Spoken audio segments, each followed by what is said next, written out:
Eh bien, bon après-midi tout le monde. Comme toute bonne chose, nous arrivons au terme de nos conférences. Cela fait maintenant donc plus de 5 conférences que nous avons eues sur les prophéties. Et nous allons terminer par la dernière cet après-midi. Comme nous avons jusqu'au coucher du soleil, nous avons donc 2 heures, 2 heures et demie. Je ne vais pas parler pendant 2 heures et demie parce que vous allez vous endormir. Alors ce que je propose de faire, c'est que nous allons faire en 3 parties. Nous allons faire une première partie et couper avec 2 chants.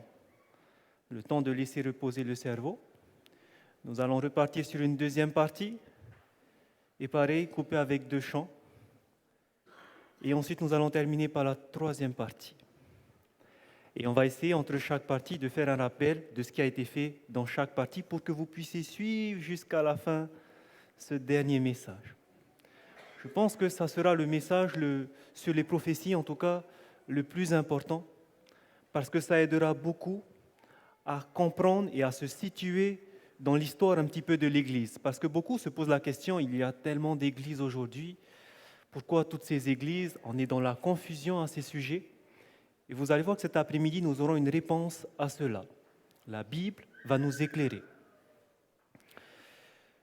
Dans cette première partie, je vais commencer à faire un résumé de ce que nous avons vu rapidement. Et nous allons voir un petit peu comment est-ce que la vérité va être jetée par terre. Mais avant de commencer, nous avons besoin déjà d'être prêts à recevoir les instructions de la parole. Est-ce que vous êtes prêts? Vous n'êtes pas occupés par autre chose, ça va? Ok, donc pendant un moment, on va essayer de mettre toutes les pensées de ce qu'on va faire ce soir, ce week-end, demain. On va mettre de côté. On a besoin maintenant de laisser de la place pour que celui qui enseigne, Jésus a dit c'est le Saint-Esprit, lorsqu'il viendra, quand il va nous envoyer, le Consolateur, nous enseignera toutes de choses, il va nous guider dans la vérité et il va nous enseigner tout ce que Jésus a enseigné. Et c'est ce que nous avons besoin de faire maintenant. Mais pour cela, le Saint-Esprit ne peut pas venir si nous sommes en train de penser à autre chose. C'est pour ça que depuis mardi, nous prenons ce temps à chaque fois au début de demander l'Esprit de Dieu. Parce qu'il y a quelqu'un qui ne veut pas que vous entendiez toutes ces paroles. Celui qui domine ce monde. Jésus l'appelle le prince de ce monde. Satan le diable. Il ne veut pas qu'on entende la vérité. Il ne veut pas qu'on entende la parole. Alors vous savez qu'est-ce qu'il fait? Il est en train de vous souffler à l'oreille ce que vous allez faire ce soir. Vous soufflez à l'oreille ce qui s'est passé cette semaine. Vous soufflez des petites choses comme ça pour que vous perdez l'attention. Et une fois que vous perdez l'attention, il a réussi. Pourquoi? Parce que maintenant, vous êtes plus réceptif à recevoir les instructions qui viennent de la parole de Dieu. Et donc, nous avons besoin, mais vraiment besoin, d'être réceptifs à sa parole. Donc, on va commencer par ce moment. J'aimerais demander à l'Assemblée que nous puissions prier tout d'abord individuellement. Que chacun, nous prions pour que le Seigneur, pendant ces 2 heures que nous allons passer ensemble, puisse nous aider à rester concentrés, pas sur mes paroles, pas sur la personne, mais sur ce que va dire la Bible. D'accord? Donc on va prier pour que Dieu nous aide à rester concentrés sur sa parole. Et prier aussi pour demander à Dieu qu'il puisse nous faire comprendre. D'accord? Donc chacun va prier individuellement. On va se mettre à genoux et je terminerai par une prière ensemble. D'accord? Allez-y.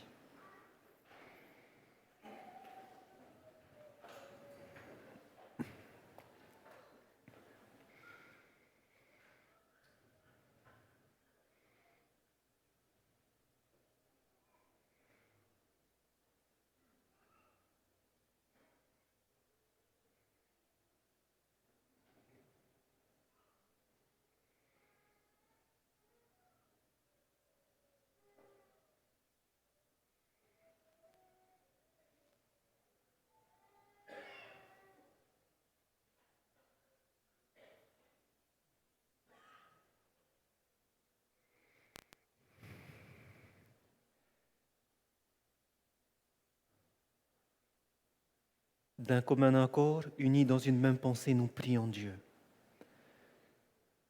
Éternel,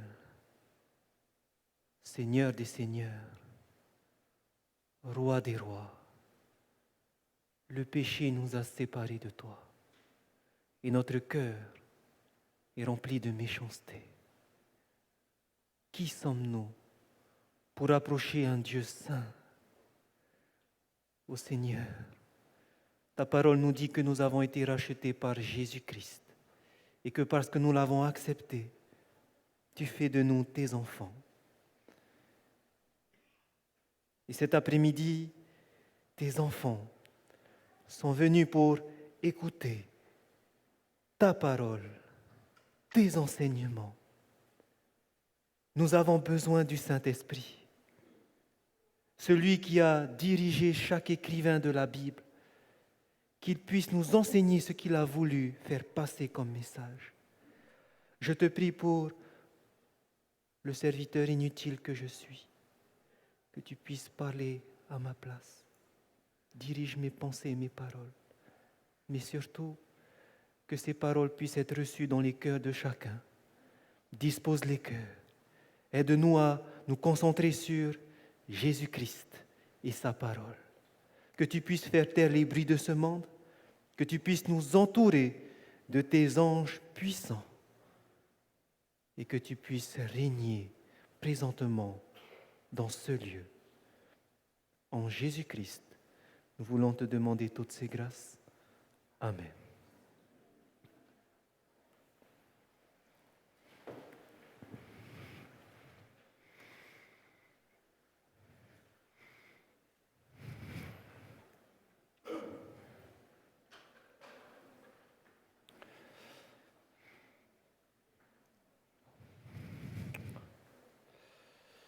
Nous allons terminer aujourd'hui nos conférences sur les prophéties de Daniel. Et comme vous avez pu le voir, nous avons balayé plus de la moitié du livre. Plus de la moitié des prophéties, nous les avons vues en détail. Tout simplement pour vous rappeler, nous avons vu dans Daniel chapitre 2 cette statue que Nebuchadnezzar a vue en vision et que Daniel a su interpréter parce que lui aussi, Dieu lui a donné la vision. Nous avons vu que cette statue représentait les royaumes qui allaient se succéder jusqu'au dernier royaume symbolisé par les pieds d'argile et de fer, ces nations divisées. Puis viendra ce rocher, symbolisé par le royaume de Dieu, ce royaume éternel que Jésus viendra instaurer à son retour. Nous avons vu que Dieu, au chapitre 7, va rappeler cette même séquence, mais au travers d'autres symboles, au travers de 4 animaux, 4 bêtes, qui étaient ce lion à 2 ailes, symbolisant le royaume de Babylone, cet ours avec les 3 côtes dans sa gueule se tenant sur un côté, symbolisant le royaume des Mèdes et des Perses, le léopard à 4 têtes, symbolisant le royaume de Grèce. Cette bête terrible avec des dents de fer, symbolisant le royaume de Rome. Et sur cette même bête, 10 cornes, car ce royaume sera divisé en 10. C'est ce que nous voyons dans l'invasion des tribus barbares qui a amené aujourd'hui à l'Europe divisée. Vient ensuite 2 autres détails qui n'ont pas été donnés dans cette première prophétie. Certes, il y avait ce royaume éternel qui va être donné au Fils de l'homme, mais 2 autres détails ont été ajoutés dans Daniel chapitre 7. Il s'agit premièrement de la petite corne et également du jugement. 2 autres indices que Dieu nous met dans Daniel chapitre 7. Ce matin, nous avons étudié de qui il s'agissait cette petite corne. Nous avons vu qu'il s'agissait d'un système politico-religieux qui existe aujourd'hui. Et nous avons vu que ce jugement, Dieu va nous donner encore plus de détails. C'est pour cela que dans Daniel chapitre 8, on aura encore une autre couche où on verra premièrement la vision avec le bélier, et le bouc, le bélier avec une grande corne, une petite corne symbolisant le royaume des Mèdes et des Perses, le bouc symbolisant le royaume de Javon qui est la Grèce, avec la grande corne entre ses yeux qui était le premier roi appelé Alexandre le Grand, et cette grande corne qui va se briser et 4 cornes vont venir à la place, symbolisant les 4 généraux qui sont les 4 têtes. 4 généraux qui vont diviser la Grèce en 4 parties. Dans Daniel chapitre 8, nous allons revoir encore cette petite corne qui va sortir de l'une de ces cornes. Donc, à partir de cet animal, vient directement la petite corne. Et ici, la petite corne nous est décrite qu'elle va grandir, s'agrandir jusqu'au ciel et faire tomber le sanctuaire, l'armée du ciel. Et nous avons vu qu'il était donné un autre indice où on disait que le sanctuaire sera purifié au bout de 2300 soirs et matins. L'indice supplémentaire que Dieu va donner dans Daniel chapitre 8, ça va concerner ce jugement. Ce jugement qui sera fait lorsque il y aura notre souverain sacrificateur, Jésus-Christ, qui passera du lieu saint au lieu très saint. La purification du sanctuaire qui est une œuvre de jugement. Mais la réponse n'est pas donnée dans Daniel chapitre 8. Quand est-ce que cette purification va se faire? C'est pour ça que Dieu va revenir encore. Il nous donne encore une autre vision. Vous voyez comment les visions s'enchaînent? Dieu se répète à chaque fois, il envoie un indice, un indice, un indice. Et vous allez voir tout à l'heure que c'est comme ça que la vérité va revenir. Il ne donne pas tout d'un coup, mais petit à petit, chaque détail. Et le détail qu'il va donner dans Daniel chapitre 9, c'est qu'il va dire quand est-ce que va commencer les 2300 soirs et matins. Les 2300 soirs et matins, 70 semaines ont été retranchées de ces 2300 soirs et matins. Il va commencer, comme nous l'avons vu, lorsque la parole va décréter que Jérusalem va être rebâtie. Non seulement il va donner ces 70 semaines, mais en plus, dans cette prophétie, il nous est annoncé le moment où le Messie, le Christ, au loin, va venir. Nous avons vu qu'ils ont le même point de départ. Et à partir des 2300, nous avons pu calculer la date où va se faire la purification du sanctuaire. Et nous avons vu que cela va tomber dans l'année 1844. Daniel chapitre 10, 11 et 12, nous ne l'avons pas étudié. Et pour vous dire, c'est une prophétie qui m'a beaucoup étonné. Vous allez voir la puissance de cette prophétie, on n'aura pas le temps de le voir, mais pour ceux qui veulent étudier, je vous conseille de lire le livre d'Uriah Smith. Vous tapez sur Internet Daniel et Apocalypse, Uriah Smith, U-R-I-A-H, Smith, S-M-I-T-H. Et vous allez voir comment est-ce qu'il va expliquer cette prophétie en partant toujours de la Bible et l'histoire. Et donc en fait, dans la prophétie de Daniel 10, 11, 12, pourquoi c'est magnifique? Parce que là, vous aurez encore plus de détails, mais vraiment les détails, vous voyez que c'est impossible. Comment on peut donner autant de détails et comment ça va se passer exactement? C'est puissant. C'est puissant. Il faudrait passer une semaine rien que pour le chapitre 10, 11 et 12. Mais nous n'avons pas le temps. Mais voilà que cette prophétie 12 va maintenant commencer à partir du bouc, donc du bouc, à partir de la Grèce, jusqu'à la fin des temps. Et Daniel 10 à 11 et 12 vont vous décrire l'histoire exacte de ce qui va se passer jusqu'à la fin. Donc nous n'avons pas vu, mais voici à peu près le tableau de Daniel et les prophéties de Daniel. Ça va tout le monde? Donc maintenant, vous pouvez dire que vous voyez maintenant commencer le livre de Daniel. Vous pouvez avoir un aperçu de ce que c'est que ce livre. Et vous avez étudié 1, 2, 3, 4 prophéties en détail pendant ces semaines. Maintenant, cette prophétie, nous l'avons vue. Pourquoi elle a été donnée à Daniel? Cela, nous le comprenons plus tard, lorsque Jésus va venir, il y a 2000 ans, et qu'avec ses disciples, il va les parler du temps de la fin. Et nous avons vu qu'au temps de la fin, qu'il s'agit de notre époque, Jésus va leur dire dans Matthieu chapitre 24, verset 15, que lorsque vous verrez l'abomination de la désolation établie en lieu saint, que celui qui lise fasse attention. Et nous avons vu que c'est Daniel. Daniel a parlé de ça. Et Jésus est en train de nous dire, faites attention à Daniel. Et pourquoi ? Pourquoi toutes ces visions ? C'était pour nous montrer le point qu'il y aura non seulement un jugement, mais qu'il nous faudra nous préparer, et aussi qu'il y a cette petite corne qui va faire des ravages et qui va faire jeter la vérité par terre. Jeter la vérité par terre.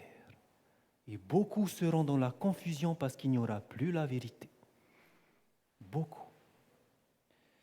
Nous avons étudié qui était cette petite corne ce matin. Nous avons révélé son identité.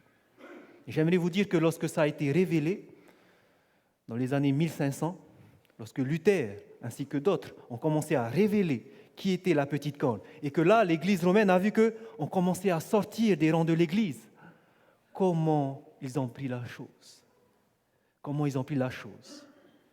On avait dit que c'était la petite corne qui avait tué les chrétiens. Et maintenant, ils ne vont plus tuer les chrétiens puisqu'on les a dénoncés. Mais qu'est-ce qu'ils vont faire ? Ils vont utiliser une autre stratégie. Ils vont passer à un plan pour contre-attaquer cette réforme. L'histoire va appeler ce moment où on va contre-attaquer la réforme, la contre-réforme. Et qui va contrer la réforme ?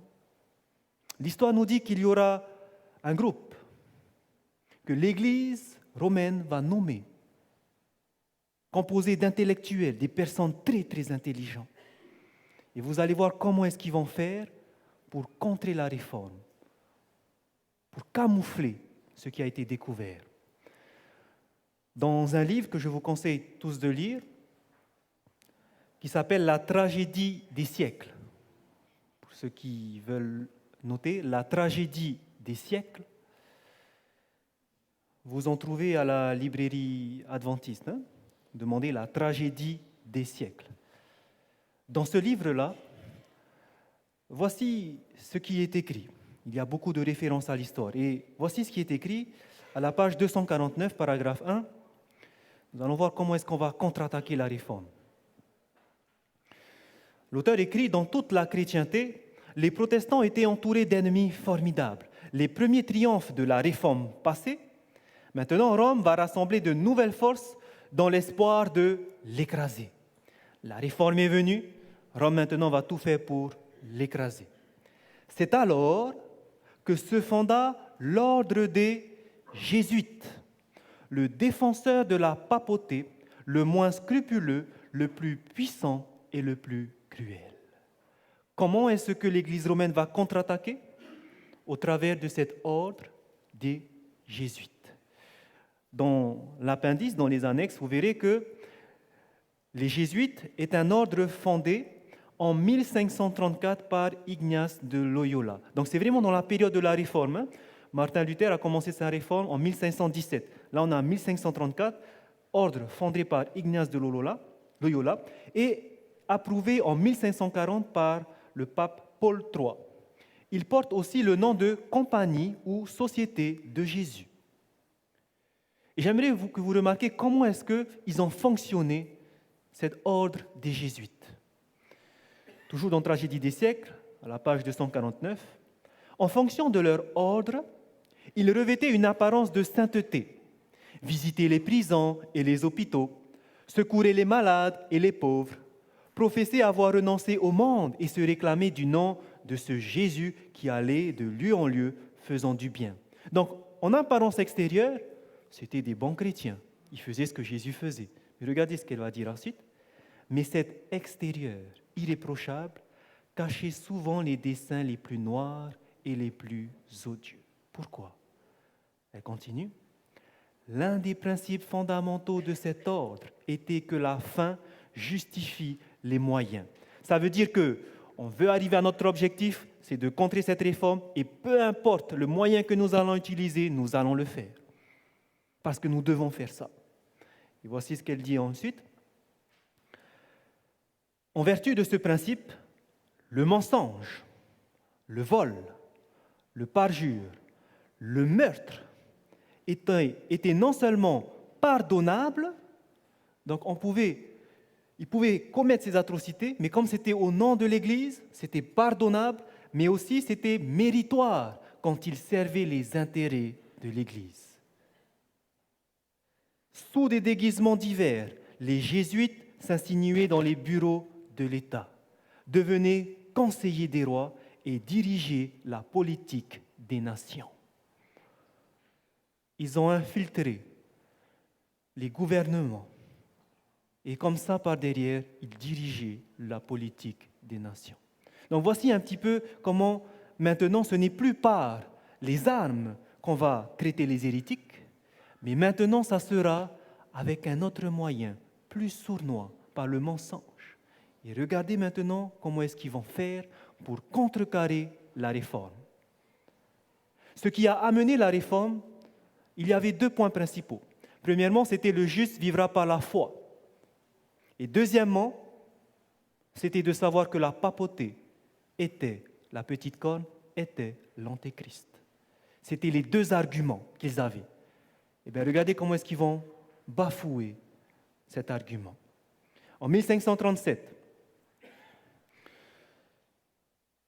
est né un homme du nom de Francisco Ribera, qui était un jésuite. Il va vivre jusqu'en 1591. Et ce prêtre jésuite, Francisco Ribera, était quelqu'un de très intelligent. Il a étudié les prophéties que nous avons étudiées, celles de la petite corne. Et maintenant, son travail était de faire quoi? Son travail était de faire en sorte qu'on ne dise plus que la petite corne serait l'Église romaine. Il faut qu'on trouve un moyen pour dissuader les gens à ne pas croire à cela. Qu'est-ce qu'il va faire? Tout simplement, il va prendre la prophétie de Daniel chapitre 9. Prophétie de Daniel chapitre 9, les 70 semaines. OK. Au verset 23 et 24, souvenez-vous, nous avons étudié cette prophétie, où on disait, après les 62 semaines, un sera retranché, il n'aura pas de successeur.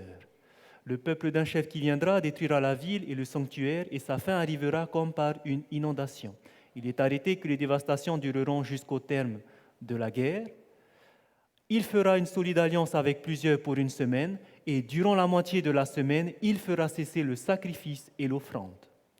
Le dévastateur commettra les choses les plus abominables, jusqu'à ce que la ruine et ce qui a été résolu fondent sur le dévastateur. Lorsque nous avons étudié cette prophétie, nous avons vu qu'elle s'appliquait à Jésus, loin, et en même temps au dévastateur qui était l'armée romaine dirigée par Titus. Et nous avons vu qu'il fallait lire ces 2 versets en chiasme, croisés. Et on avait vu que si on le lit comme ça, tout s'accomplissait exactement comme l'histoire l'a fait. Ben regardez ce qu'il va faire, ce prêtre jésuite Francisco Ribera. Les protestants disent que la papauté est la petite corne. Comment est-ce qu'on va faire pour les détourner? Ils ont pris ce texte et ils ont dit, le dévastateur, c'est la même identité que la petite corne. OK? Et est-ce que c'est la même chose, le dévastateur et la petite corne? Non, la petite corne viendra après 476, il s'agit de la papauté. Le dévastateur est venu en l'an 70. C'est 2 entités différentes. Eux, ils vont dire non, c'est la même chose. La petite corne et le dévastateur sont la même chose, même entité, et cette entité-là, ils vont la mettre dans le futur. Ce n'est pas arrivé.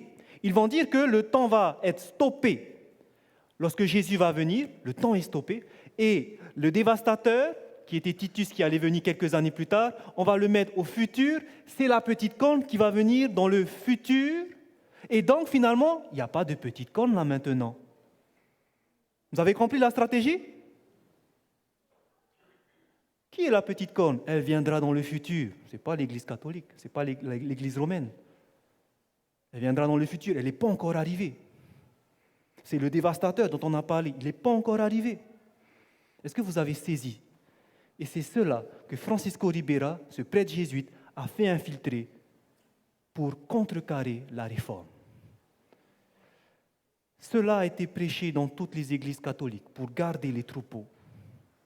Et donc, les gens se disaient, oui, il viendra encore, donc soyons fidèles à l'Église. Mais ça va aller plus loin. Pour l'instant, c'est resté encore dans l'Église romaine. Et vous allez voir que 300 ans plus tard, dans les années 1800, ça va aller plus loin.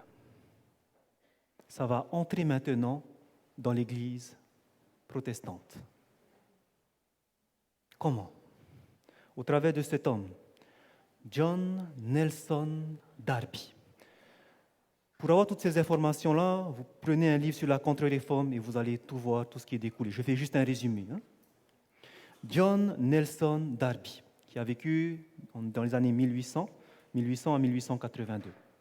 Pour ceux qui connaissent quelques versions des Bibles, il y a des Bibles anglaises qui s'appellent la version Darby. C'est lui l'auteur. D'accord? C'est lui qui a traduit la Bible. Et lui, voici l'idée qu'il va mettre. Il a entendu parler de cette interprétation qu'on va mettre les prophéties dans le futur. Lorsqu'il s'agit du dévastateur, de la petite corne, ce sont deux entités dans le futur. Et lui va adopter cette philosophie. Et voici ce qu'il va dire. Et là, c'est autre chose. Regardez maintenant comment ça va être encore plus subtil. Vous vous souvenez de ces deux versets-là? Le premier verset, après les 62 semaines, un oint sera retranché et il n'aura pas de successeur. Ça s'accomplit sur qui? Qui accomplit cette prophétie-là? Après les 62 semaines, un oint sera retranché, il n'aura pas de successeur. Qui est loin? Ok. Me faites peur. J'ai mal posé la question, pardon. Donc c'est Jésus qui a appliqué cette prophétie. Ok. La deuxième phrase. Le peuple d'un chef qui viendra détruira la ville et le sanctuaire. À qui ça s'applique? Titus. Très bien. Voici maintenant la subtilité qu'ils vont mettre. La phrase suivante. Il fera une solide alliance avec plusieurs pour une semaine et durant la moitié de la semaine, il fera cesser le sacrifice et l'offrande. De qui il s'agissait? Jésus qui va arrêter les sacrifices au milieu de la semaine. Jésus, ça s'appliquait à lui. Et voici ce qu'ils vont faire. Darby va mettre cette phrase-là appliquée au dévastateur. C'est le dévastateur qui va faire une alliance solide pendant une semaine et durant la moitié de la semaine, il va faire cesser le sacrifice et l'offrande. Et ça continue, le dévastateur commettra les choses les plus abominables jusqu'à ce que la ruine et ce qui a été résolu fondent sur le dévastateur.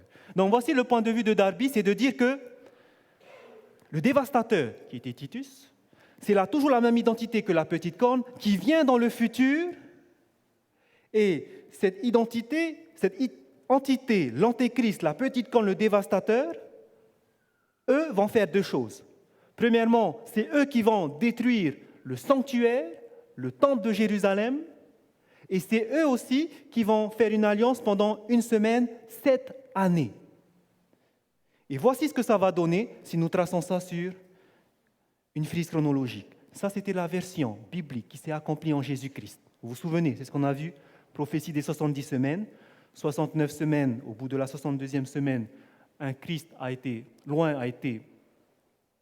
donc Jésus a été oint du Saint-Esprit.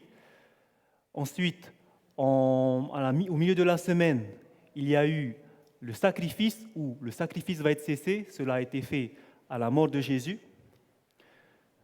Juste une remarque. Tout à l'heure, il y avait une question. Pourquoi il y a toujours les mois d'octobre? Octobre, il y avait cette question-là. Vite fait, je vous réponds. Octobre 457, c'est acté. C'était le décret d'Artaxerxès. Si vous comptez 69 semaines, nous avons vu que c'était 483 années, on arrive à l'an 27. C'est dit 69 semaines, 483 années. Donc si on reste sur les années, on reste encore sur Octobre, vous êtes d'accord? Maintenant, on dit qu'à la moitié de la semaine, une semaine c'est 7 jours, 7 années, la moitié ça fait 3 ans et demi. Si vous faites 3 ans seulement après l'octobre 27, vous arrivez à quelle date? Octobre 30. Ça va tout le monde? 3 ans, vous ajoutez. Vous arrivez à octobre 30. Mais c'est marqué 3 ans et demi. Vous êtes au mois d'octobre 30, l'année 30 au mois d'octobre. Rajoutez la moitié d'une année. C'est combien de mois? 6 mois. Ok, donc on commence. Je suis en octobre de l'an 30. J'ajoute un mois. Novembre. Décembre. Janvier. Quelle année? 31. Février. Mars. Avril. On arrive au mois d'avril 31. Et lorsque vous allez regarder dans le calendrier juif, cela correspondait au mois de Nisan, le 14 de Nisan où on fêtait la Pâque.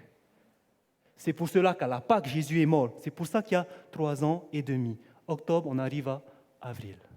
Ça va tout le monde? C'est ce détail-là que je n'ai pas parlé, mais voilà, vous avez la réponse. Bref. Maintenant, voici ce qu'il faut comprendre. Ça, c'était la version de la parole de Dieu. Ça terminait aussi en l'an 34, octobre aussi. Pourquoi? Parce que Étienne a été lapidé. Bref. Maintenant, voici la version de Darby. La semaine, la dernière semaine, ce n'est plus le Messie qui va faire l'alliance, mais ça sera le dévastateur, l'antéchrist, la petite corne, qui va le faire dans le futur. Donc voici ce qu'ils ont fait. La dernière semaine que vous voyez ici, elle a été détachée et envoyée dans le futur. Et ça sera l'antéchrist qui va accomplir. Qu'est-ce que va faire l'antéchrist? L'antéchrist va venir pour détruire le temple de Jérusalem, faire une alliance d'une semaine et faire cesser l'alliance au milieu de la semaine. Et voici littéralement ce qui est entendu. Dans toutes les confessions protestantes en Amérique et un peu partout dans le monde, dans la majorité, voici comment comprennent les protestants. Ils comprennent cette version-là, que les 69 semaines ont été bien faites au temps de Jésus, qu'à la mort de Jésus, on a stoppé le temps et maintenant on va aller dans le futur. C'est ce qu'ils appellent la vision futuriste. Et dans l'avenir, qu'est-ce qui doit se passer? Puisque le dévastateur doit venir détruire le temple, on doit reconstruire un temple à Jérusalem. C'était la vision de Ézéchiel chapitre 40 à 48. On doit reconstruire ce temple-là réellement à Jérusalem. Et qu'est-ce qui va se passer? Lorsque le temple aura été reconstruit, alors la prophétie va s'accomplir où le dévastateur qui est un homme, la petite corne, l'antéchrist, va venir et il va faire une alliance de 3 ans et demi avec les Juifs. Lorsque le temple est reconstruit, à ce moment-là, Jésus revient, mais de façon invisible. Et il y aura des personnes qui seront enlevées de façon invisible. On va voir par exemple des bus qui vont se scratcher parce que le conducteur a été envoyé au ciel. On verra des avions qui vont aussi tomber à la mer, cracher sur terre parce que les pilotes ont été envoyés, des conducteurs de train. Tout ça, ça va se faire parce qu'il y aura cet enlèvement secret qu'ils appellent le rapture. Ça va être enlevé. Toutes ces personnes vont monter au ciel et on ne va plus les voir. Et le reste sera sur terre. Tout le monde sera sur terre. Et l'Antéchrist va venir faire une alliance de 3 ans et demi avec les Juifs. Et au milieu de la semaine, qu'est-ce qu'il va faire? Il va faire cesser le sacrifice, il va détruire le temple. Et pendant les 3 dernières années et demie, qu'est-ce qu'il va faire? Tribulation. Tribulation dont a parlé le livre d'Apocalypse. Et à la fin des 3 ans et demi, alors, les réprouvés qui seront restés, là, Jésus reviendra visiblement et il va ressusciter les morts et ils iront tous en haut. Voici comment comprennent les prophéties dans le monde protestant. Et c'est pour cela que quand vous allez par exemple en Amérique, vous allez toujours voir, et les Américains sont très ancrés dans cette prophétie-là, vous allez toujours voir nommer un président qui va soutenir le projet de reconstruire le temple de Jérusalem, de continuer à protéger Israël là où il y a Jérusalem, pour que les Juifs puissent reprendre Jérusalem. On va soutenir Jérusalem. Il faut qu'on reconstruise le temple pour pouvoir rebâtir le temple de Jérusalem. Et vous allez toujours voir des présidents américains qui vont soutenir cette guerre qui se fait là-bas.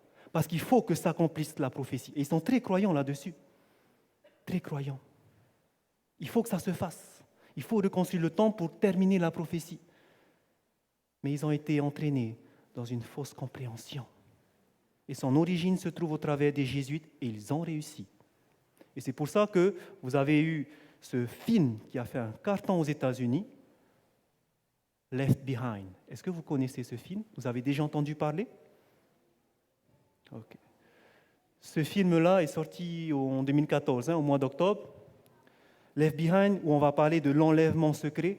Et ce film, avec Nicolas Cage, vous allez voir que sa famille va être enlevée, mais lui qui ne croyait pas en Dieu, il est resté sur terre. Et sa femme qui croyait en Dieu, elle a été enlevée soudainement. Il y a eu des crashs de voitures, des crashs, tout ça. Ils sont en train d'expliquer la prophétie de la fin que je viens de vous interpréter. Et qui vient d'où?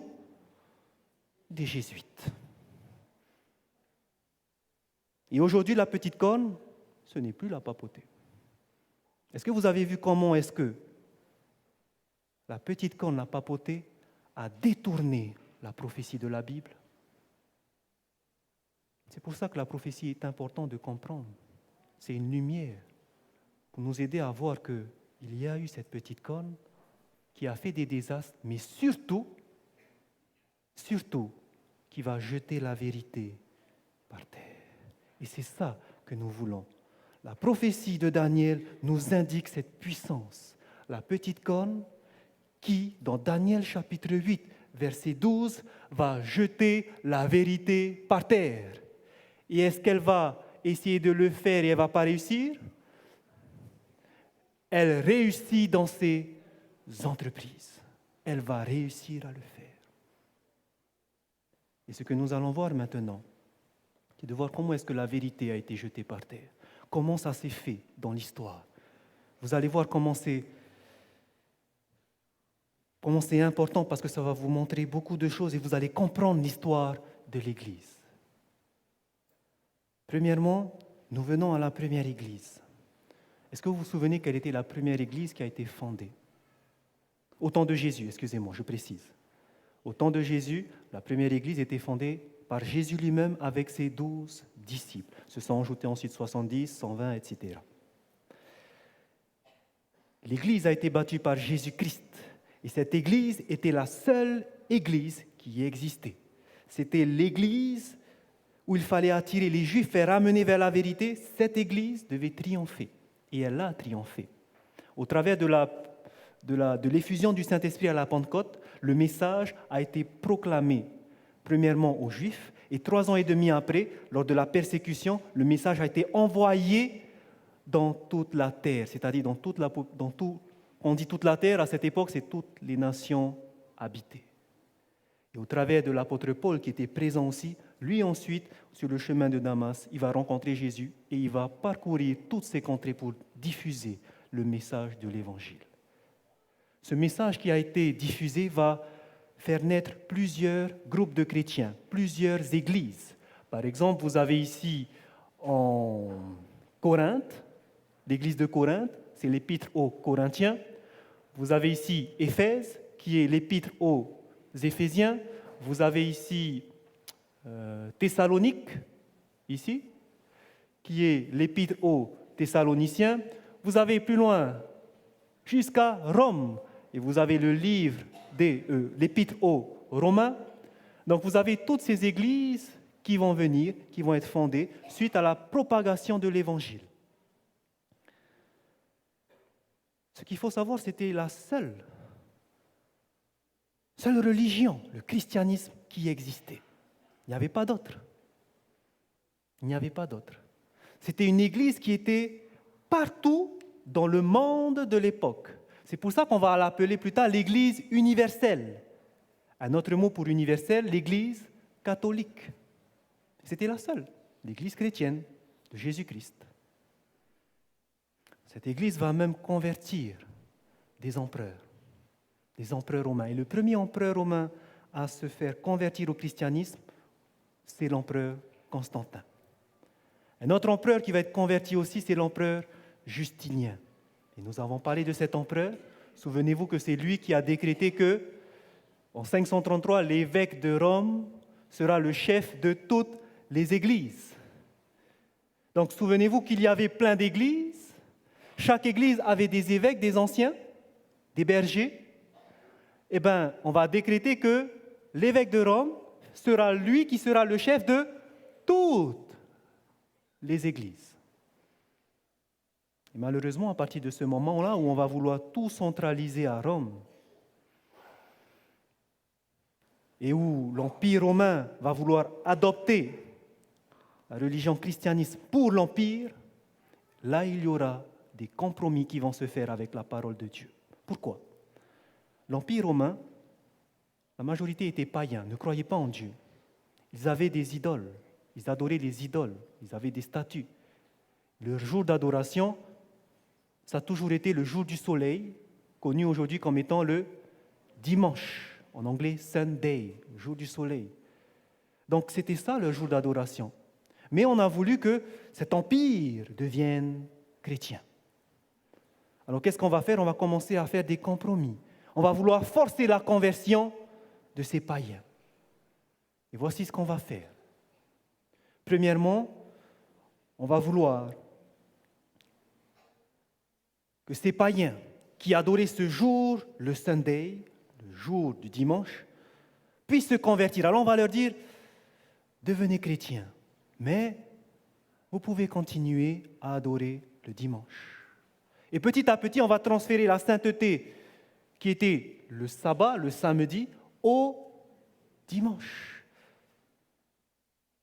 Ils vont continuer à adorer, mais ce n'est plus leur Dieu, ça sera maintenant Jésus, mais ils feront encore le dimanche. C'est ce qui a été fait. On a transféré la sainteté du sabbat au dimanche. Voici où la vérité va commencer à venir, à tomber. Autre chose, les païens de l'Empire adoraient des idoles. Ils avaient besoin de matériel, de statues pour pouvoir voir leur Dieu et se prosterner devant eux. Alors qu'est-ce qu'on va faire ? On va faire aussi entrer le culte des idoles. Sauf que on ne va plus leur dire, ne vous agenouillez plus devant la statue de Jupiter. Vous allez voir qu'on va leur dire maintenant, vous pouvez toujours vous agenouiller. Mais on ne va plus appeler Jupiter cette statue, on va appeler Pierre. C'est ce que vous avez au musée du Vatican. Ils appellent ça statue de Pierre, mais c'était Jupiter qui était là.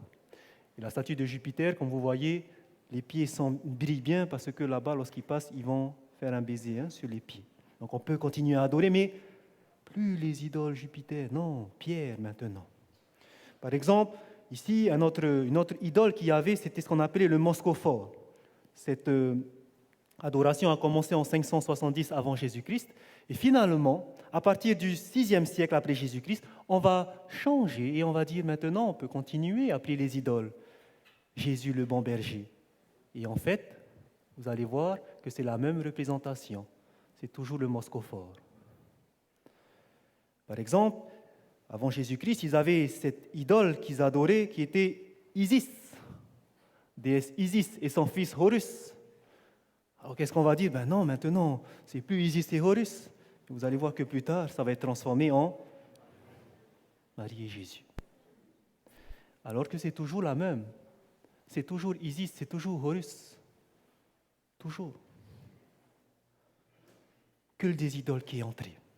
Pourquoi ? Parce qu'on a voulu forcer l'adoration, changer de religion, devenir chrétien. Mais ce n'est pas comme ça que Dieu agit. Dieu ne force jamais les personnes. Dieu nous laisse le choix ou de le suivre ou de continuer à vivre dans le péché. Mais Dieu ne nous forcera jamais. Il vous montre la vérité et il vous laisse choisir. C'est comme ça que Dieu fonctionne. Voici autre chose qui va entrer qui va souiller la pensée et la vérité surtout, c'est qu'on va dire on va s'appuyer sur les anciennes doctrines païennes où on disait que, lorsqu'une personne meurt, qu'est-ce qui se passe pour son âme ? La Bible nous dit que l'âme de la personne est en sommeil. La personne dort, elle attend la résurrection. Mais eux, ils vont mélanger, ils vont mettre cette fausse doctrine qui est que l'âme, à la mort, continue de vivre, elle va errer pendant un certain temps sur terre. Et après, en fonction de ce qu'elle va faire, il y a 3 solutions pour elle. Soit elle va aller au ciel, au paradis, soit elle va aller en enfer, ou soit elle va aller purger sa peine si elle n'a pas été trop méchante. Et là, on va la mettre au purgatoire. Et la doctrine du purgatoire, frères et sœurs, c'est la doctrine qui a enrichi l'Église. Parce que les gens, quand ils savaient que dans le purgatoire, il y a des âmes de nos défunts qui sont là-bas et qui attendent, ils purgent leur peine. Mais on peut faire qu'ils aillent directement au paradis. On peut qu'ils purgent rapidement leur peine. Comment on peut faire ça? Donner de l'argent à l'Église. Voici comment l'Église s'est enrichie, au travers de cette doctrine. Et même, on leur disait, vous pouvez donner de l'argent à l'Église de telle façon à ce que, quand vous mourrez, vous ne passerez pas beaucoup de temps au purgatoire, vous allez vite passer à côté. Vos péchés seront vite pardonnés. Maintenant, donnez de l'argent, et c'est ce qui s'est passé, malheureusement. Une autre fausse doctrine qui est entrée dans l'Église, c'était le baptême par aspersion. Pour baptiser, vous verrez beaucoup de sites archéologiques, vous verrez les grands bassins, parce que c'était comme ça qu'on baptisait avant, on plongeait la personne à l'intérieur et on la ressortait. Et maintenant, ça sera par aspersion. Et surtout, on va commencer à faire entrer le baptême des enfants. Pour la même cause. Parce qu'ils vont dire, un enfant, lorsqu'il naît, il a la nature pécheresse, il va aller directement en enfer s'il meurt. Donc, dès sa naissance, il faut le baptiser par aspersion. Alors que Jésus a dit, laissez venir à moi les petits enfants, car le royaume des cieux est à ceux qui les ressemblent. Et encore une autre doctrine, c'est que vous pouvez acheter votre salut. Vous pouvez être sûr d'avoir la vie éternelle si vous donnez tant à l'Église, si vous faites tant de prières, si vous assistez à tant de messes et si chaque dimanche vous participez à l'Eucharistie. Il faut que vous fassiez ça. Et donc, on va commencer à travailler pour son salut. Je vais être sauvé, donc je vais faire ça. Et d'autres doctrines, fausses doctrines, c'est de dire que, si nous avons péché, il y a des personnes qui ont été consacrées et c'est vers eux que nous devons aller confesser. Ce sont eux les médiateurs, c'est ce qu'on appelle les pères de l'Église. On va se confesser au Père. Alors que Jésus a dit, n'appelez jamais personne Père, car vous avez un seul Père, c'est Dieu. Bref, c'est ce qui s'est passé. C'est ce qui s'est passé lorsque l'Église a commencé à forcer l'adoration. On a emmené toutes ces fausses vérités. C'est comme ça que la petite corne a fait pour jeter la vérité par terre. Et vous savez qu'il n'y a pas que Daniel qui a parlé de ça. Daniel n'avait pas seulement prophétisé qu'il y aurait cette entité qui va venir faire tomber la vérité. Il y avait aussi l'apôtre Paul. L'apôtre Paul dira dans Actes chapitre 20, verset 29, « Je sais qu'il s'introduira parmi vous. » Il est en train de parler à l'Église. « Parmi vous, membres d'Église, je sais qu'il s'introduira après mon départ des loups cruels qui n'épargneront pas le troupeau. Et qu'il s'élèvera, d'où ça? Du milieu de vous, dans l'Église de Dieu. Dans l'Église de Jésus-Christ, il y aura des hommes qui enseigneront des choses pernicieuses pour entraîner les disciples après eux. » Paul avait déjà dit qu'après son départ, après sa mort, dans l'Église, il y aura cette apostasie. Est-ce que ça a été réalisé? Daniel aussi l'a dit et nous avons vu que ça s'est réalisé. La petite corne va jeter la vérité par terre, mais surtout, elle va réussir à le faire. Elle a réussi à le faire. Elle a réussi. Le problème, vous savez, c'était quoi? Le problème, c'est que personne ne pouvait contredire ces fausses doctrines qui sont entrées. Pourquoi? Parce qu'à cette époque, malheureusement, ils n'avaient pas la Bible imprimée comme nous aujourd'hui.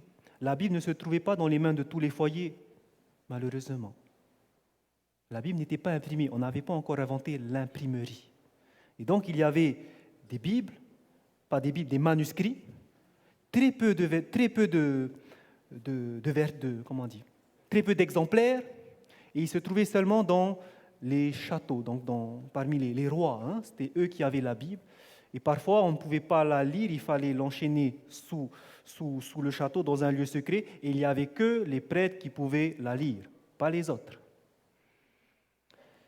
En plus, ce n'était même pas été traduit dans la langue du peuple, comme maintenant, le français et l'anglais, mais c'était écrit en latin. Et le peuple ne parlait pas le latin. Alors comment est-ce qu'on peut comprendre ça? C'est vraiment un livre qu'on ne connaît pas. Et finalement, la Bible a été cachée. Et est-ce qu'on pouvait connaître que ça, c'était des fausses doctrines? Non. Non. Je donne un exemple. Vous allez, par exemple, en France. Et là-bas, vous louez une voiture. Et c'est bizarre parce que quand vous roulez là avec cette voiture, à chaque fois, elle s'arrête, vous ne comprenez pas pourquoi, vous faites le plein, elle s'arrête, elle ne démarre pas. Et voilà que finalement, vous rentrez chez le concessionnaire et vous dites « Mais c'est bizarre, j'ai loué cette voiture, ça ne fonctionne pas. » Et voilà que le concessionnaire ouvre la boîte à gants et il sort le mode d'emploi. Et vous voyez, ça fonctionne au biocarburant, à l'éthanol. Et toi, tu as mis de l'essence. Comment est-ce que la personne peut savoir s'il ne lit pas le manuel? Et aujourd'hui, c'est pareil. Les gens n'avaient pas ce manuel. À cette époque-là, ils n'avaient pas le manuel, ils ne pouvaient pas retrouver ces vérités. Et Dieu ne les condamnera pas parce qu'ils étaient ignorants de cela. Dieu ne les condamnera pas. Donc pendant une longue période, pendant toute l'année où elle a régné, cette petite corne, pendant plus de 12 siècles, c'était la tradition qui s'est infiltrée dans l'Église. On ne lisait pas la Bible. Il fallait suivre ce que le prêtre disait. Et on suivait des traditions humaines. La vérité a été perdue. La vérité a été cachée. Et maintenant, pour retrouver cette vérité, ça ne va pas se faire en un clin d'œil. Parce que les personnes vont retrouver la vérité, ils ne vont pas lire la Bible et ça y est, ils ont tout retrouvé les doctrines qui ont été perdues. Ça ne va pas se faire comme ça. Vous avez vu comment est-ce que Dieu révèle les vérités dans le livre de Daniel? Un peu, un peu, un peu. C'est de la même chose. Lorsqu'il va révéler ses vérités, pour retrouver ces vérités, ça va se faire sur une certaine période, plus de 6 siècles, très longtemps. J'aimerais vous montrer rapidement comment ça va se faire. Une seule église, l'église romaine, dans le monde entier, dans le monde de cette époque, une seule église. Mais voilà que Dieu va susciter des hommes pour faire amener la vérité. Les premiers sont intervenus au XVe siècle, dans les années 1400. C'était des disciples de Pierre Valdo, un Français. Et dans les années 1400, c'était des personnes qui vivaient dans le nord de l'Italie. Et ce qu'ils faisaient, Pierre Valdo avait traduit un exemplaire de la Bible dans la langue du peuple. Ils pouvaient la lire et la comprendre. Voici d'ailleurs, je ne sais pas si j'ai mis un exemple de leur Bible dans la langue du peuple. Et ils étaient contents de retrouver ça. Et le problème, il ne fallait pas qu'on les trouve. Ils s'appelaient les Vaudois d'ailleurs. Il ne fallait pas qu'on les trouve. Il ne fallait pas qu'on voie la Bible entre les mains. Parce que l'Église savait qu'ils avaient mis tellement de traditions que celui qui va tomber, il va dire l'Église c'est faux. Et il va perdre toutes les richesses qu'elle a eues. Donc il ne fallait pas. Et c'est pour ça que nous avons parlé ce matin de ces fameux tribunaux qui vont venir, l'Inquisition, et qui va faire que toutes ces personnes qui commencent à contrecarrer l'Église, on va les traiter d'hérétiques et on va les mettre au bûcher. Combien de Vaudois sont morts? Alors qu'ils se cachaient dans les montagnes, combien sont morts dans les montagnes, brûlés, incinérés? Beaucoup. Toujours dans les années 1400, un autre homme qui va se lever, qui s'appelle Jean Hus. Lui, il vient de Prague. Et Jean Hus, lui aussi, va étudier la Bible. Et lui aussi va voir que l'Église a mis beaucoup de fausses traditions. Et lui aussi va dire, je préfère obéir à Dieu plutôt que de suivre les hommes. Lui aussi, même chose, il terminera sur le bûcher. Mais il y a quelque chose d'extraordinaire qui s'est passé à sa mort. Les historiens racontent que lorsqu'il était au bûcher, lorsqu'on commençait à enflammer les bûches, il était en train de chanter. Et en chantant, il avait annoncé une prophétie. il a dit cette phrase, « Dans 100 ans, Dieu va susciter un homme dont les appels à la réforme ne pourront être réprimés. » C'était dans les années 1400. Dans 100 ans, Dieu va faire susciter un homme qui va pousser à la réforme et là, ça va aller jusqu'au bout. Vous savez que ce qu'il a dit s'est réalisé? Un siècle plus tard, voici ce moine, Martin Luther, qui va étudier la parole de Dieu et qui va étudier les prophéties de Daniel et qui va voir que la petite corne, l'Antéchrist, s'agissait bien de ce système. Et avec ça, il avait cette assurance que tout ce qu'il a lu, cette petite corne a changé la vérité. Changé la vérité. Et il va étudier la parole de Dieu et lui va commencer à voir les fausses doctrines qui sont entrées dans l'Église. La première chose qu'il va voir, par exemple, c'est que l'homme n'est pas sauvé par les œuvres. La Bible ne dit pas que pour être sauvé, il faut faire tant de prières, il faut faire tant de bonnes œuvres. La Bible ne dit pas ça.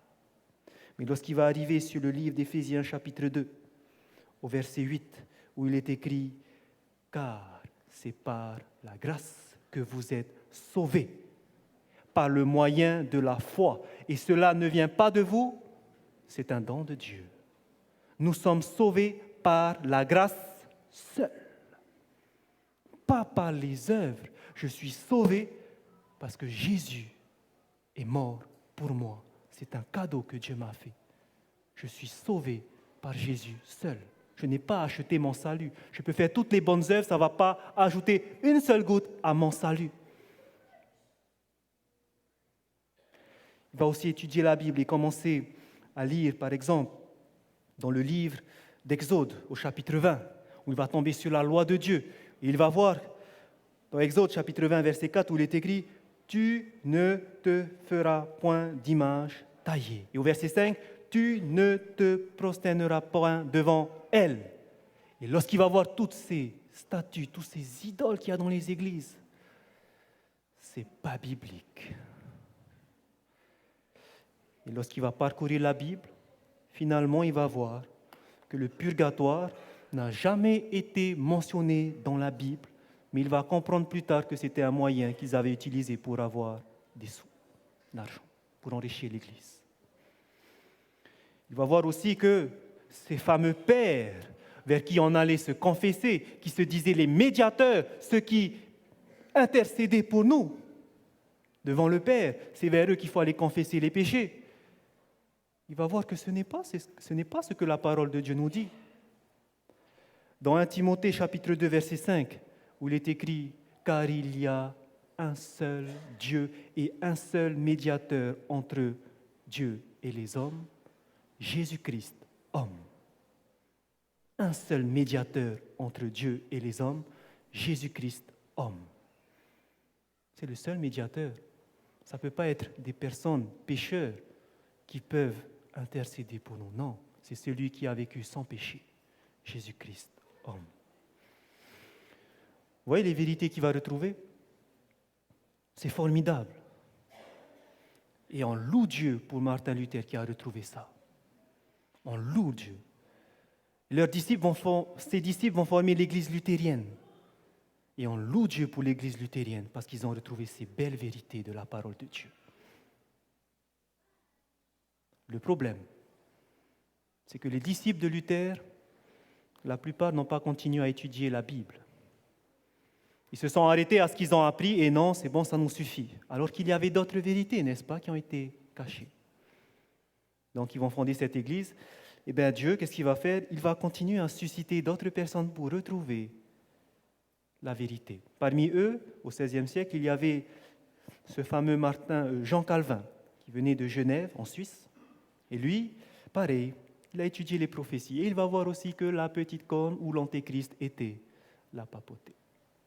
Et lui, ce qu'il va trouver dans la parole de Dieu, c'est qu'il va trouver que oui, Jésus nous a sauvés par la grâce.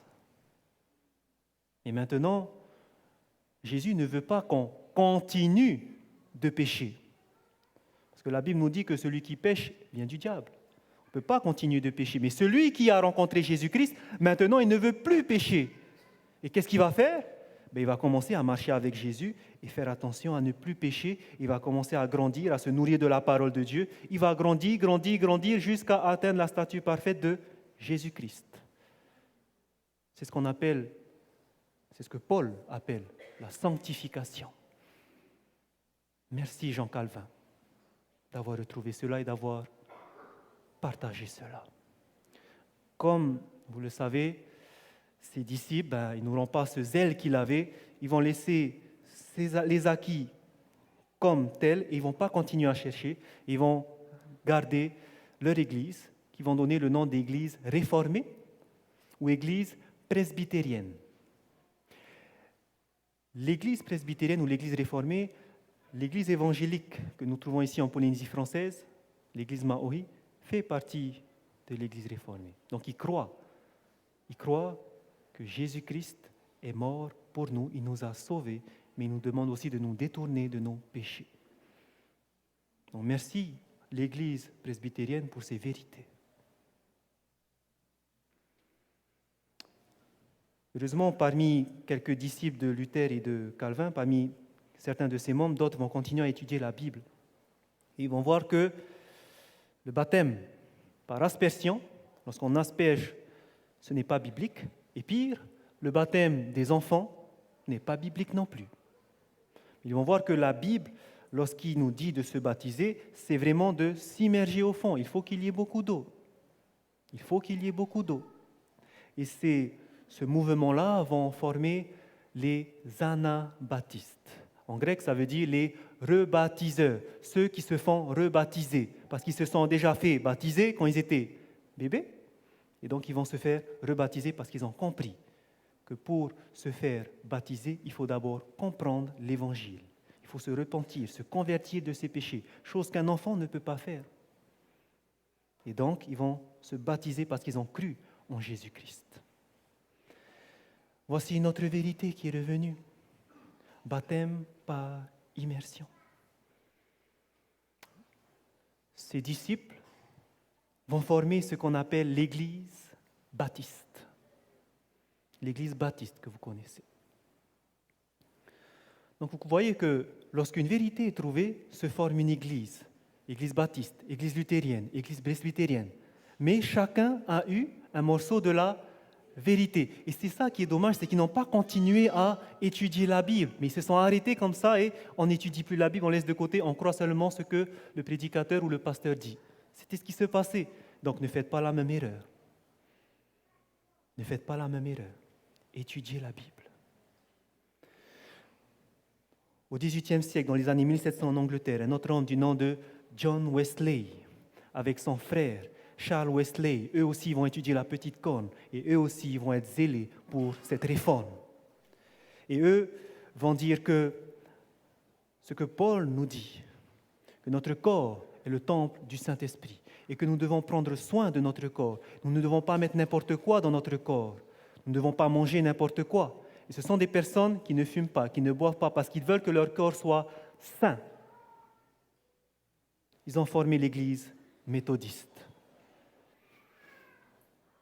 Vous voyez d'où viennent ces mouvements maintenant? Et maintenant, nous arrivons dans les années 1800. Où va venir cet homme du nom de William Miller. C'est un Américain, William Miller, pasteur baptiste, qui lui, lorsqu'il va étudier la parole et va étudier ce que les réformateurs ont étudié, il va accepter les vérités qu'ils avaient découvertes, par exemple, l'enseignement des Vaudois sur la Bible, l'enseignement de Jean Hus qui dit « vaut mieux obéir à Dieu plutôt qu'aux hommes », l'enseignement de Luther sur « nous sommes sauvés par la grâce seule », l'enseignement de Calvin sur notre croissance, on doit grandir en Jésus-Christ. Miller aussi va accepter l'enseignement des anabaptistes sur le baptême par immersion. Il va accepter également l'enseignement de Wesley sur la sainteté, avoir un corps saint. Mais lui, il va aller plus loin. Il va commencer à étudier les prophéties de Matthieu chapitre 24, où Jésus parle des signes de son retour. Et il va étudier aussi la prophétie des 2300 soirs et matins dans Daniel chapitre 8. Nous avons vu ça, n'est-ce pas? Et lorsqu'il va voir que Jésus doit revenir, les signes s'accomplissent. Il y avait des signes à cette époque qui s'étaient accomplis. Jésus doit revenir.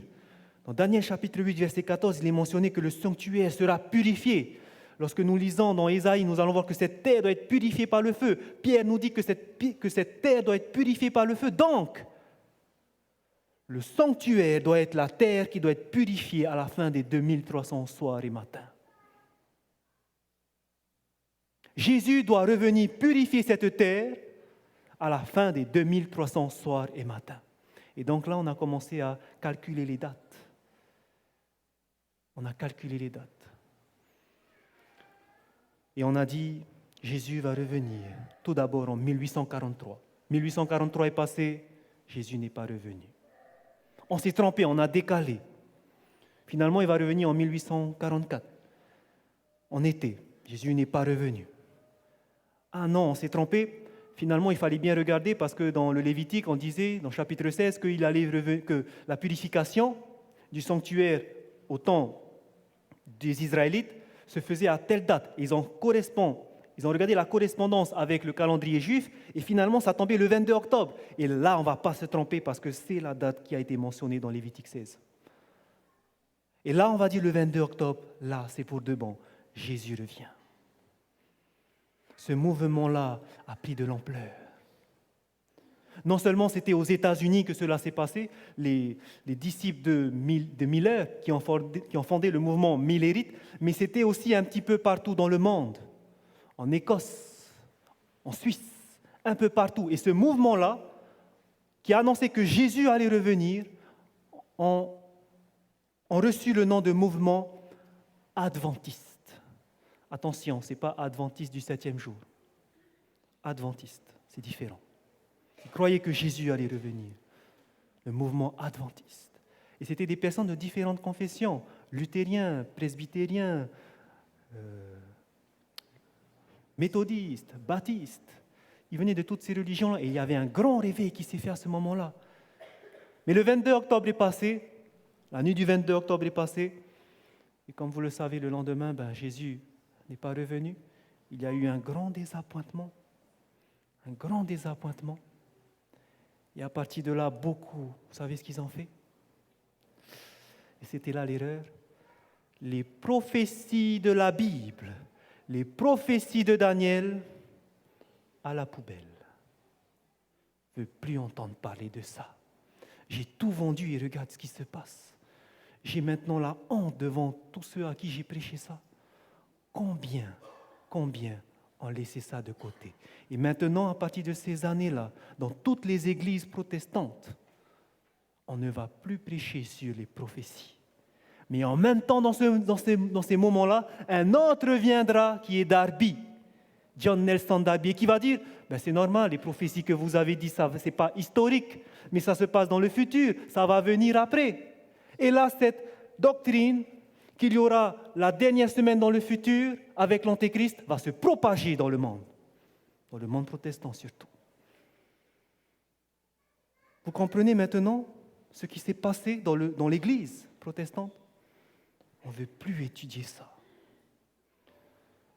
Mais c'est parce qu'ils avaient mal compris la prophétie des 2300 soirs et matins.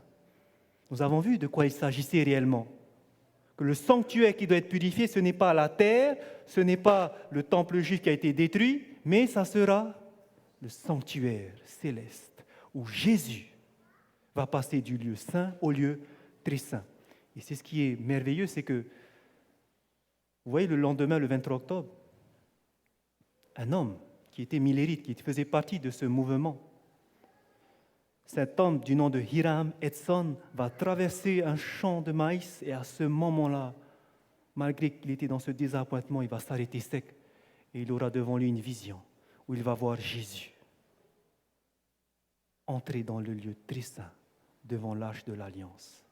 Il aura cette vision de ce qui se passe au ciel et il va commencer à la partager autour de lui. La vraie compréhension des 2300 soirs et matins. Fermons la parenthèse. Ce qui est important de ce mouvement, pourquoi je voulais vous parler de ce mouvement, c'est parce que c'est ce mouvement qui a parlé, qui a étudié et qui a vu que la Bible, lorsqu'elle parle de la mort, c'est bien un sommeil. La personne dort et elle attend ce moment où Jésus, qui devait venir en 22 octobre, va ressusciter les morts, va sonner de la trompette et les morts en Christ monteront avec lui. Et je peux vous dire que ce soir-là du 22 octobre, ils attendaient que ça. Les petits-enfants dans le bras de leur mère disaient « Maman, on va voir grand-mère ressusciter, on va voir grand-mère ressusciter. Papa, on va voir grand-père ressusciter. » Parce qu'ils avaient retrouvé cette vérité. Ils avaient retrouvé cette vérité. Est-ce que vous voyez maintenant comment est-ce que la vérité a été perdue et comment est-ce qu'elle a été retrouvée? Mais comme je vous ai dit, ça va se faire petit à petit. Et arrivé à cette date-là, il y avait encore quelque chose qui n'avait pas été compris parmi ce mouvement millérite. C'était cette dernière vérité qui n'a pas encore été retrouvée. On continuait à adorer le dimanche. La prophétie de la petite corne, tout était compris, sauf cette dernière prophétie. Cette dernière indice, on ne l'avait pas encore comprise. Elle changerait les temps et la loi. Elle changerait les temps et la loi. Et vous allez voir qu'à partir de ces années, on va commencer à comprendre cette prophétie-là. Et c'est ce que je vous invite de faire dans notre deuxième partie. J'espère que vous n'êtes pas trop fatigués. Voilà. Donc nous allons faire une coupure avec 2 chants et nous allons continuer